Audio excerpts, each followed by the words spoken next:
The page was covered in strange symbols and what looked like a form of Hebrew prayer, but she had never seen anything like it before. Morgan's frown deepened. She picked up the brown paper wrapping that the book had come in. Her name was inked on the front in her father's sloped handwriting, but the address had been written in a different style and had clearly been added more recently. Where was the package sent from? Martin looked up from the book. I tracked it back to a central post box in Barcelona, near ARKANE, the Jewish quarter of the old city, or at least where the Jews used to live. His voice tailed off, and his eyes flicked nervously to Morgan. Since a fire at the Grand Lodge of England where they had both narrowly avoided being burned alive, Martin had been more protective of her.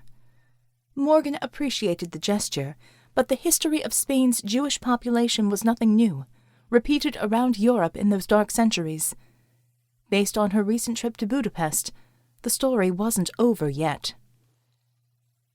My father, Leon, was a Sephardic Jew, she explained. The Sierras originally came from the south of Spain near Granada and left during the expulsion in 1492, when Spain united under Ferdinand and Isabella, and they forced conversion, death, or expulsion. She tilted her head to one side, trying to remember the details of the northeastern area of Spain. I think that Barcelona was mostly cleared of the Jewish population in 1391, with pogroms wiping out many of them, and then the expulsion finished off the rest. But I've heard that there's an active synagogue there, small but growing once again. Whoever posted the package must be part of that community, so they shouldn't be too hard to find. Martin nodded. I was able to lift a couple of partial fingerprints from the package, and I've set a search on them. Shouldn't be too long before we have some leads.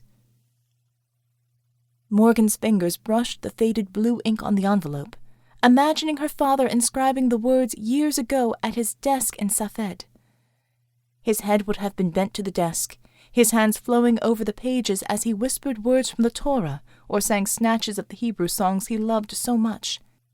He had been a secular archaeologist earlier in life, but after she had joined the Israeli Defense Force as a psychologist, Leon had discovered his faith in the scriptural analysis of Kabbalah, a form of Jewish mysticism.